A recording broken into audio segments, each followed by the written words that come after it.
Welcome back. You are listening to Three Makes Baby with me, your host, Jana Rupnow, the author of Three Makes Baby and a fertility counselor specializing in alternate family building. If you've been listening for a while, then you know I interview parents that are struggling with infertility and donor-conceived adults talking about their experience being donor-conceived. Welcome, everyone. If you hear anything in the background, there's a massive storm happening right now, and the rain it's coming down so hard I can't see outside. So I probably won't be able to edit those sounds out, and you might get like a blast of lightning come through. But I've already warned my guest today, Rachel Ginnochio, is with me, and she is the founder of Roads to Family, and she is a sexuality and health education or educator, consultant, and writer in Portland, Oregon. So, Rachel, I'm so glad you're here. Well, Jana, thank you for having me. It's exciting. We don't usually, I'm in Portland and it rains all the time here, but we don't get those like really exciting, stormy, weather patterns. So that's kind of exciting. It's so exciting. And my dog's not really happy about it. She was like scratching the door trying to find me, but all over the house. But yeah, it is kind of exciting. Get that little jolt. But yeah, I'm really glad you reached out. I know that we connected. It's been, I think, several months now, and it was great to hear about some of the work you're doing. And I just wanted to kind of let you share with people the work that you're doing right now with health education and family building education. Sure, absolutely. It is a pleasure to be here, Jana. Yeah, I had read your book and listened to numerous of your podcasts, and I've just gotten so much out of your work. And just really, I've learned so much from all of the people that you've been talking to. And I'm just always grateful when people share their stories and their perspectives and experiences, because that helps me as an educator know the material better. I think you and I talked about someone that writing a book too for young adults, a fiction piece. Yeah, right now I have two main projects going. Mm-hmm. So one project is I'm writing a book for middle grade readers. So that's 10 to 14-year-olds. Mm-hmm. And it's a book about human reproduction and family formation. So I am interviewing families that were created all sorts of different ways through adoption and foster care and all iterations of assisted and third-party reproduction. Mm-hmm. And families are sharing their stories with me. And I'm also talking to and interviewing egg donors and sperm donors and surrogates, so people that help create family in lots of different ways. And then within the narratives, Jana, I'll be explaining the science behind the reproductive methodology. So explaining the science behind insemination and in vitro fertilization. Nice. Yeah, that's really great. And then is it the book you're writing, is that a curriculum for a classroom environment or is it fiction? Yeah, so that's factual. That will be all real people's stories with the science behind it. And, I'm hoping that collectively those stories create kind of a collage or a mosaic of experiences. And the end goal of it, or the purpose of the book, is to promote a more inclusive version of human reproduction that celebrates every single means of conception, gestation, and family formation. So it's a way to kind of broaden the picture and our understanding of how human reproduction works. And all of the implications that has for how we can create family in so many different ways, including IVF and donor conception and Yep. Yeah. It will include everything: egg, sperm, and embryo donation, surrogacy, insemination, in vitro fertilization. So all of the ways, so that, ultimately, Jana, the idea is to talk about human reproduction in a way that includes every single human being and every family structure inclusively. Yeah. No one's left out, no one's marginalized. That really helps. It helps when young people read about themselves and their family in a book, in a factual book in their curriculum. It really makes them feel like they belong too. Absolutely. And that is the whole idea. And so, so the corollary project I have going right now is that I have teamed up with some organizations, amazing organizations. So GLISTEN is a organization that advocates for LGBTQ inclusive schools, and Advocates for Youth, which is a nonprofit organization that writes great sexuality health education materials, and Portland Public Schools here in Oregon. And we have joined together and we applied for a grant through the state, so through through Oregon Department of Education. And we are writing lessons for high school students. Again, we're kind of throwing out that old narrative that sex makes a baby, babies are a result of sex. We're not throwing that out, I shouldn't say that, but we are recreating the entire explanation of human reproduction so that, again, it is inclusive of every means of fertilization, every means of gestation, every means of birth, every means of family formation. Yeah. Don't laugh, but my daughter and I have been watching Grey's Anatomy, and it's just a show we can watch again. It's like it's a soap opera, but I love it. It's so good. We're in season 9 now, and but years ago, 10 years ago, they were already addressing families formed in different ways. And, so it's about time our curriculum in schools start to catch up with what's already happening out there. What is the influencing sort of the old narratives to stay stuck or stay part of the institution? Yeah, it's such a great question, and I love exploring that. And so the idea that I think for such a long time, Jana, sex education is what it was called back when, and still is in many, many places. Sex education was all about sex and how sex creates unintended pregnancy and spreads sexually transmitted infection.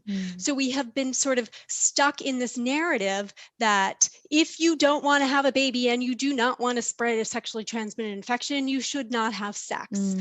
So that narrative, that single focus narrative, like, granted, that's a pretty clear message, right? Yeah. So I want to give them credit for that, but it is such an ineffective message. And we know how ineffective it is now. It is at the basis of abstinence only education. And we know that it does not work to prevent the negative outcomes that people had hoped it would prevent, right? Like, it doesn't delay first sexual intercourse. It does not delay or prevent unintended pregnancy or decrease the spread of sexually transmitted infections. So I think it's hard for people to get out of that mindset. I think we just sort of have a palpable anxiety around unintended teen pregnancy. And so it's a kind of way of, it's almost it was an extreme approach, and almost then a long time of everyone burying their heads in the sand a bit, sounds like. Yeah, I think so. I think we've now, now when we talk about sexuality education, we talk about comprehensive sexuality education. And so, we still sort of keep that piece of anatomy and reproduction as part of that conversation. But the conversation is now so much broader. So now we have an opportunity to talk about things like sexual orientation and gender identity, relationships, boundaries and consent. We have an ability to talk about a broader, we have the ability to talk about many more topics within sexuality education. And it also provides this amazing venue for talking about how does media, our religion, our race, our culture, our socioeconomic status, how do all of those aspects also influence or impact our sexual health decisions and behaviors? So so we've kind of gone from the small narrowed version of sex education to a broader view of sexuality education. Yeah, that's fantastic. Right? Yeah. But go ahead. I just was going to say one more thing, which is, but that aspect about anatomy and reproduction, we're still talking about it the same way we always have been. And yet there's this whole brand new world out there, Janet, right? Like there's this whole brand new world. Yeah. And so my focus really is on talking about that piece of comprehensive sexuality in a much more broad and inclusive way. And that's what enables us to talk about all the other topics within comprehensive sexuality education more accurately, more genuinely, more truthfully. Yeah. And that's great. And that's the, it's by kids hearing about it in different ways in their schools, on social media, from friends that have been conceived in different ways, it changes, they hear about it. It normalizes it. And, I Yes. remember talking with a friend not too long ago, and she told me, she knew after she found out the type of profession I was in, she said, I had known her for years. And she, got closer to me, lowered her voice and said, I used IVF to have my kids. And here I am a counselor in this field for 10 years. So that wasn't shocking to me at all. I was like, yeah, oh, yeah. But to her it was. And so it was good for me because I realized still how many people even don't talk about using IVF to have their babies. Oh gosh. Yeah. Yes, I know. So yes. so this will be good. And again, parents that see it's in curriculums, their students are coming home talking about it. I'm like, okay, this is something we can talk about. This isn't something we have to be ashamed of, or it's some weird science experiment, or you're a test tube baby, or all the weird, the terminology that sort of started out in the beginning with reproductive technology. Oh gosh, yes, Jana, absolutely. Like I think the number one thing that it does when we talk about human reproduction in a more truthful and more complex way, right? We're taking away the stigma, we're taking away the shame, right? Yeah. And then students, like you said, they grow up with this ability to talk respectfully, not only about their families perhaps, but the families of their classmates, their neighbors, their relatives, and just the families that they see, like you were saying, Grey's Anatomy, like families that they see portrayed in the media. So we want to give them a vocabulary and a way to respectfully talk about families. Yeah. It's great to hear that you're doing that. Are you, tell me, are you also, you got a grant and you're able to, use that to develop the curriculum. Are you also able to develop sort of an independent program, or is your work just directed toward the school districts and writing curriculum? Yeah, no, I love opportunities and to do workshops. So I've talked at a couple of conferences. So whenever I can present a more expansive version of human reproduction that is inclusive of every child, every person, every family structure, I do. So yeah, I love speaking at conferences. A couple times when I spoke at conferences, the audience was blown away. They had never heard this take on human reproduction before. And so I think I'm hoping we're at a place where people have come to realize how important it is to be more truthful and more complex about the explanation so that we are including everyone. Kids aren't being stigmatized. Families know that this is such an okay thing to talk about, and to encourage families to have these conversations with their kids. So do you do workshops or seminars or? Yes, I do. I do any or all of those things. So whenever there's an opportunity, whenever I have space, I'll apply to be a speaker at a conference. I also do workshops in my neighborhood. I do a puberty workshop called Pizza and Puberty. And so I've done inclusive reproduction conversations with young kids, like elementary school kids. And I also do an adult workshop. The corollary is Brains and Brews, and the tagline is learning and growing together and becoming a much wiser parent. And so I've done the workshops for adults as well. But I do go into the schools and I teach teachers how to talk about inclusive reproduction. I talk to high school students as well as middle and elementary school students as well. So really, whenever I have an opportunity, whether the audience is large or small, online or in person, I love talking about human reproduction this way. Yeah. Well, did you have a chance to read any of the phrases in the back of, or in the back half of Three Makes Baby about how to talk about donor conception with your child? So Yes. what would you improve Yes. upon? Yeah, it would have been great to talk to you before I published in 2018, but what would you add? Let's say if we were to redo, another version of that, what Oh, that's so funny. And I Mhm. read the book quite a while ago, and I've Mhm. read many books since, so I can't, Jana, remember exactly what was written. But the first thing I would say is that there is zero stigma or shame in how any human being is created. We are all created equally. Mhm. So I always say it takes a sperm cell, an egg cell, and a uterus to Mhm. create a human being. And sometimes the people who create the human being are the same as the people who end up raising the human being, and Mhm. sometimes not, but that many people can play a role in providing the ingredients that we need to create a human. But in the end, we literally are all created with those three basic ingredients.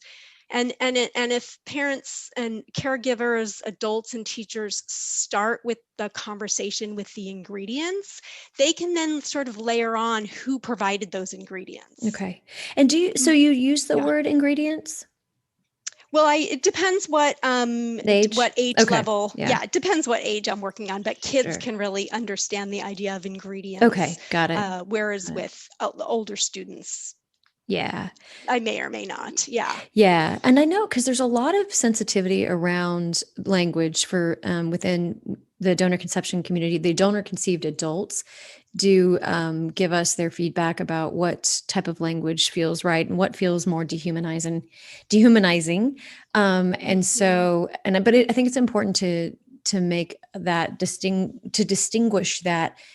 Um, Sometimes certain words need to be used because of the developmental age, the age of the child.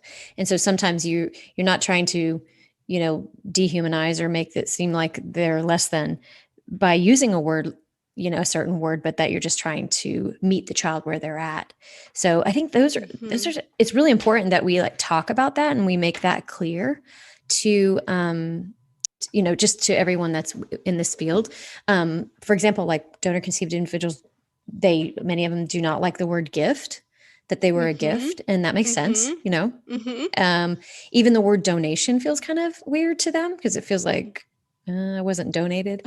So, Right. yeah, there's a lot. We have to be so careful about this. And it's really important. I mean, it seems like it's mincing words and it's really not. I mean, if you think about if you were created that way and when we internalize language so much as we're growing, that we don't want kids to internalize a language that makes them feel like they were a product. So, yeah, any Right. thoughts on that? Yeah.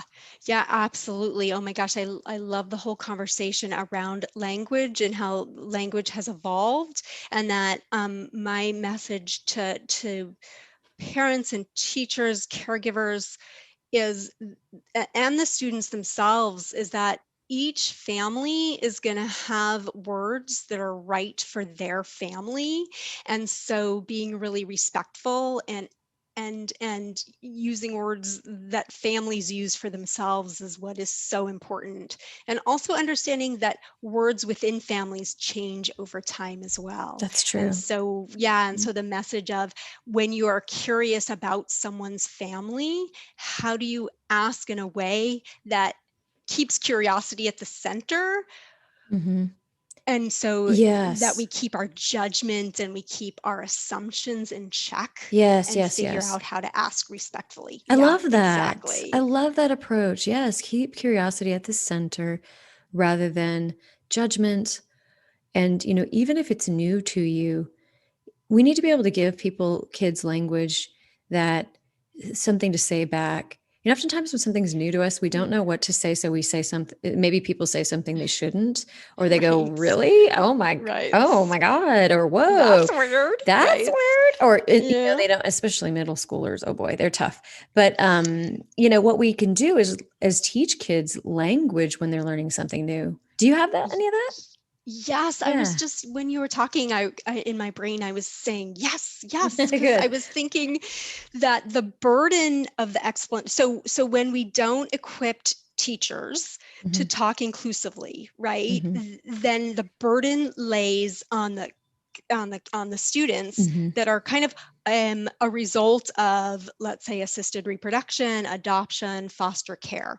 So when we're talking about third-party reproduction, let's say, and a kindergartner pops to school and they want to know. And in fact, I was just talking to a woman whose mom is single mom by choice, and she said it was kind of her responsibility in kindergarten because the kids wanted to know who her dad was and where her dad was, and everyone has a dad, so who's your dad? Because how did you need a dad? So the kids understood enough to know that there was a mom and dad in the equation to make a baby, or so they thought. So it kind of, the responsibility of the explanation laid on her shoulders. So not only did she have to explain, I don't have a dad, I have a donor, and this is how a donor works to create a baby, right? Like that. And then most of the kids didn't even know how babies were created to begin with. And so the idea that when teachers don't have the vocabulary, that the burden is falling on the kids, on the students, on the youth that are donor conceived. That's exactly right. Right. And so if the teachers were equipped to have these conversations, then they could take the burden off of the kindergartner. It's true. Right. And if we started talking about that, egg and sperm cell can come from a variety of different people. Here are all the people that can provide, like we said before, those ingredients. Yes. And what names we assign to those people that play a role will vary, again, from family to family. But to insist that someone has a dad when they have never regarded their donor as a dad, or someone has a mom and they have never regarded their mom or the donor or their surrogate as their mom. We are putting, we so load the words mom and dad, mother and father with things that might not be a word, right? That applies to that family and how they describe all the people. That's true. That played a role. Yeah. I can see us in the future, somebody, saying, instead of who's your mom or who's your dad, it's like, where did your DNA come from? Kids will ask you, where did your DNA come from? So, yeah. And I do that all the time at home. It's really funny. When my daughter was younger and she would play with Barbie dolls, and sometimes there'd be two moms, and I'd be like, oh, who's the sperm donor? Yeah. Right? Yeah. And she'd say these people and these people, and I'd say like, oh, where'd that DNA come from? Right. Yeah. So we play with that all the time. And what got you interested in this? What brought you to this field? That's a good question. Oh my gosh. So, okay. So I've been in sexuality education or I should just say not necessarily education, but in the world of sexual health for many, many years. Like I probably began in the field maybe 25 years ago. And I have a master's degree in public health, which I got from the University of Washington. But I also took a break from professional life to create my own family, Jana. And my family came about through in vitro fertilization and international adoption. Oh. And then I'll also throw in that I come from a 3-generation family created through foster care. My dad grew up in the foster care system. Oh, wow. And adoption, my sister, and now my daughter. Okay. And so really I've always been interested in sexual health from a professional standpoint, but it was my personal experience in creating my own family that has given me sort of the passion for my work. It's the why of my work, really. And so that's why I kind of focus even though I do operate in the world of comprehensive sexuality education, sort of all those broad topics, my passion and my focus is really at that intersection of sexuality education, human reproduction, and family formation because of my personal experiences. Oh, fantastic. And where did you adopt from? We adopt from Vietnam. My daughter was born in Vietnam. And so, we adopted from China, right? Yes, I know that. Okay, good. Yes. And how old is your daughter now? She's in 7th grade, which I cannot believe. And my son is a senior in high school. I cannot believe that either. Oh, they say it goes fast. And I say, it doesn't go fast. It just feels like it when it's past, it's like, Yes. I don't know. It doesn't really go fast. It's just, I don't know. I don't know. Right. Yeah. It's hard to Yeah. explain, isn't it? Yes. There was Yeah. once someone said something about like the days are slow, but the years are fast or something. I don't know, but Yeah. I don't Something feel like that that. way. I feel Yeah. like everything is so fast all the time. Yes. Really? You do? Yes. Yes. Yeah. And I don't know. yeah. Well, and that's, having that background, and you spend a while, long enough that did you confront any just challenges around your family narrative, or what was the hardest incident that you can recall that you was posed to your family about being different? About being different. Well, my whole life, really, I've been questioned about my family. So, my Yeah. dad, Yeah. having grown up in foster care, was always a question. Hmm. My sister, who's domestically adopted, we always got oh, I didn't know that. So, Hmm. Hmm. whatever we were talking about or whatever subject had come up, there was always a point in a conversation, or not always, but there would be sometimes a point in a conversation where, oh, well, she's adopted came up. I didn't know she was adopted. So the whole conversation Hmm. stops, pauses, and It we sure we go does. on that path. And Yes, it so does. that was always hard. And it's interesting. It was one of the reasons why we decided to do international adoption, because I thought no one's gonna question that. Isn't We don't have to Yeah. stop the conversation, Yeah. right? It'll be right Because there in front of it'll be everyone, and right there. yeah. And it's interesting, then there was a whole other slew of oddball Yeah. questions that we would get, and I thought, oh, that's interesting, I didn't think about that. Mm. And I think the hardest thing for her is that people assume that she was born in China. Oh, I So she bet. gets Yeah. a lot of questions about which province you were born in, and, Hmm. where in China were you born? So people really don't ask. People who are curious don't really ask open questions. They make assumptions and sort of go in for some piece of information that they need for themselves, but No, I with see. little You're thought, right. about They impact do. on their having.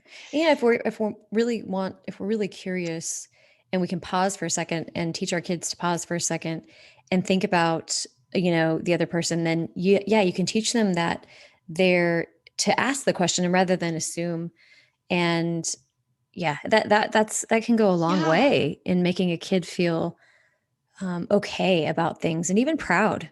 My daughter's And proud of her proud. Chinese background. And so when kids would ask her in middle school and talk about it, she didn't mind talking about it, unless it was brought up in a way that was, you know, there were ways that it was brought up awkwardly. Right. So I mean, Right. and Yeah. it's the worst was when she was hanging out with a couple other friends that were also Asian, and a group of girls got up and left the three Asian girls sitting at the cafeteria table by themselves. So that was hard. That was Mm, one of those moments that, and I remember saying, "Do you want me to go talk to the teacher and the staff about it?" And I wanted to, of course. And she said, "No, please don't. It'll make my life worse." right. So, Right. those are kind of hard things, because you like, how do you getting other parents to see when that's happening? Um, Right. Yes, it's it hard. It's hard is. for them because they don't really believe it, and they don't believe their kids would do that. But Hmm. so, It is hard. I mhm, remember, well, my daughter laughs at me. She says that it's partly my fault. We did send her to a Chinese immersion elementary, and now she's at mhm, a Chinese immersion middle school as well. So she thinks, we're partly to blame there, but there just mhm. wasn't really a whole lot of Vietnamese programs available. Unfortunately for us, the year after we started her in Chinese immersion, Portland Public started a Vietnamese immersion program. So we did debate whether, do we hold her back a whole year so that she can learn and have access to her birth language, or not hold her back, continue forward. So that Mhm. was a tough decision. But yeah, oh gosh, Jenna, I remember the one time, I had gotten so many questions about, well, where's her real mom? Who's Mhm. her real mom? Where's her real mom? And were you born in China? All of those questions. And then there was a dad in elementary school who said, Rachel, can I ask you your daughter's ethnicity? And I gave him a huge hug, and I said, that is the kindest Aw. way that anyone could have asked the question that they were curious about. Nice. And him and I Yeah. have developed such a sweet friendship over time Nice. because his He asked. curiosity Yeah. and he asked, and curiosity and respect were at the heart of his question, and it just Yeah. kind of shined through in the way that he asked it. Yeah. I like the way he asked it. That's very Yeah. kind. Can I Yeah. ask you? Can I Yeah. ask you? Yeah. I'm going to use that. Yes. So, but this And is what it's all about, is learning, when we talk to parents about destigmatizing, or, lifting the shame, or, opening narratives around different ways of building your family. It's like, it's all sort of that. It's just saying that, but then what they yeah. need is like the actual words. And that's what I wanted to break down. So I did those phrases in my book, and I was like, I know there's probably a ton more good phrases out there other people can come up with. So it's great to connect with you and add to that. And then also give kids a way to respond to questions that are being asked about their origins, if it puts them in, if they don't want to talk about it, if it puts them in the spot Right. feeling vulnerable. And so that's where I have my little 5Ds. I know it's so catchy, right? It's just supposed to be something that you easily remember, and who knows if it'll actually work or not. It's great. I loved the 5Ds, and I loved the, no, it was great. And I loved the if also. I just really Yes, think that consider those if, are yes, I think they get at the heart of it, and they give really concrete, tangible tools, which is so helpful, I think. Yeah. Yeah, I tend to be sarcastic, so my daughter and I come up with all sorts of Oh, you sarcastic have some witty comments back to comebacks, don't people. you? Oh, yes. Yeah, That's because good. now That's fun. she's in 7th grade, like the wit is, Oh, yeah. it's all Dripping. about the Yeah. it's all about the sarcastic comeback. So Yeah. And that just, real quick, that's something, if you have something, please add on. But if for parents that are listening, for your kids that are in middle school, and even maybe some in the younger years, but usually it's happening around middle school. But you can say, Rachel, if you have some insight as to the grade sort of that begins in. But the consider if is you can teach your child this. If someone says something to them, ask them a question they feel weird about, they can use this acronym IF. One is, what is the intention of the person asking?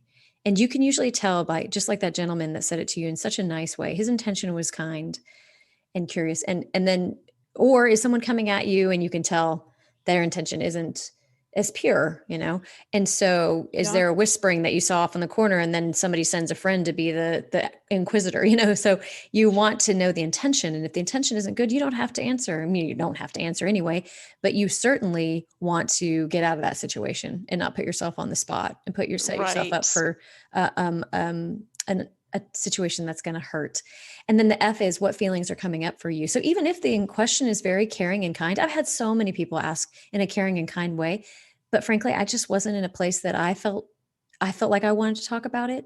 You don't have to talk about it then either. So you consider both those things, and you then empower the kids to have ways that they can get out of those situations and answer them in a way that makes them feel like they have control over the situation. Yeah, Mm-hmm. absolutely. Oh my gosh, absolutely.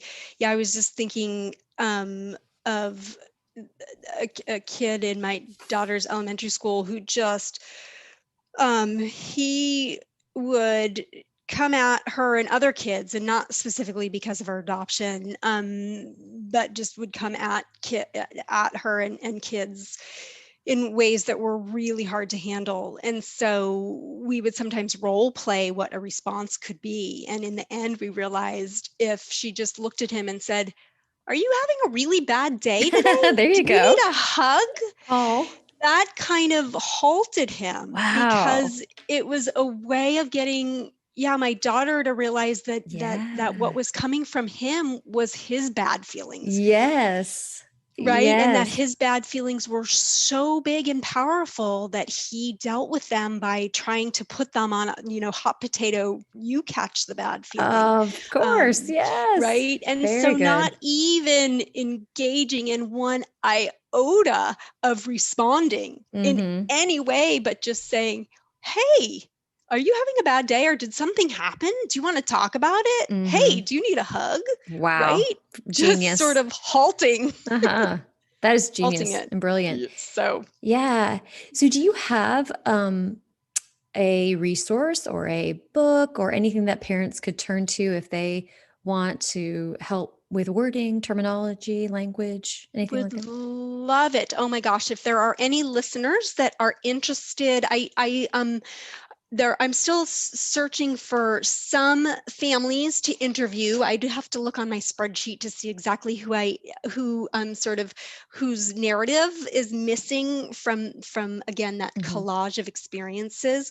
So if families have a story that they want to share, they can reach out to me. And if anyone, especially youth and adults that are donor conceived, want to help weigh in on, give feedback on the curriculum that we're developing, would absolutely love to have as many eyes on the material as possible. Okay, so great. yeah, the best way to get in touch with me is they can always email, and I'm at Rachel at Roads to Family, and that's road like a street road, roads to family.com.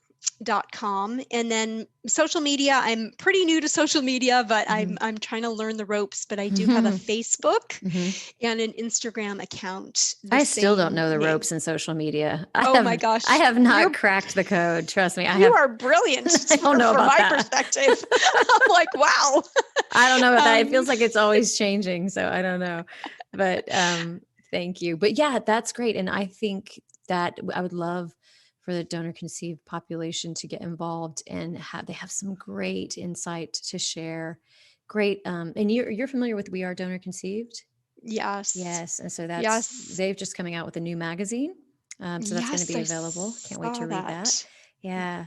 And so, oh, sorry. Go ahead. Yeah. So all of this, even the book, the curriculum really just hopefully provides space so that people who are donor conceived can because I obviously can't speak for, but I can use whatever spaces I have to help elevate their voices and have their voices heard, and not just sort of to educate peers, but also to educate adults who are making decisions about donor conception and whether they are going to tell or not tell, and what that means. So I think we're repeating a lot of mistakes we did with the adoption industry so many years ago, and that we still continue to make. And I think that the louder the voices of the donor conceived, the better we will all be. Absolutely. I completely agree. And there's just a lot more that we have to learn.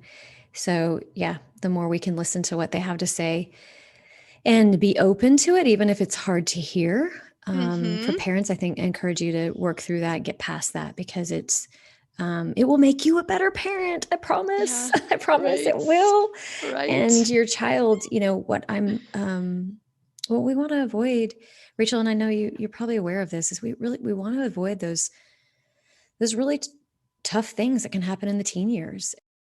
I just actually talked to Erin Jackson of We Are Donor Conceived today, and she said that, and she's got some, just great information. She's worked so hard, to get across the information she has. And she talks about that, she's done a survey, the We Are Donor Conceived survey. And she said that, even if they were told and they're have a happy family and everything, that they still, children do have questions about their genetics. And so that it's interesting to, we want to tell kids, I was telling her, I was like, we started out by telling families that, not we, they, can I say they here? I didn't do it. I didn't do this, but they told them to keep it a secret. And I know that's wrong because I was adopted and my child adopted. So I know you're not supposed to do that. Yeah. So I saw this happening and I entered this field and I saw the secrecy and I was like, no, this cannot be happening. Didn't they know? Haven't they seen what happened in the adoption community? No,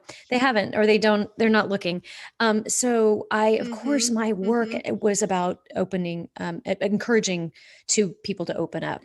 And then Erin Jackson and I were even talking about the next level, in the next stage, which is then continuing that dialogue and being able to talk to your child about it, being able to talk about some of the hard stuff, things like that, and being able to be open to what they have to say, even if it's uncomfortable, so. Yes. and their thoughts and feelings are going to grow and change just like the rest of them is growing and changing, and they will go through periods where, things feel positive, and they're going to go through periods where things feel terrible, and that's okay to just be there with them wherever they are, in terms of their wanting to know or not wanting to know, in terms of their feelings and attitudes towards it. That is going to change throughout time. Yeah. Pretty guaranteed. Oh, I was Sure. going to say one more thing too, when you were saying at the heart of the conversation. So at the heart of the conversation is truth. And then at the heart of the conversation is also just being proud that parents and caregivers that in their hearts know that their children's conception story is amazing. That is the attitude that they want to convey in the storytelling. And even really, if adults or parents are still sort of dealing with their own issues around that, knowing that that is their own issues that they still need to deal with and tend to, absolutely. But that story, the conception story they tell their children, should just be infused with good feelings about how that child came to be.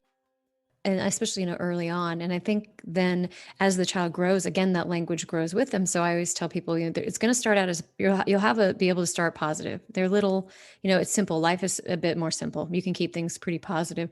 And then as they grow and things get more challenging, and you're teaching them as they grow into teens and middle childhood children.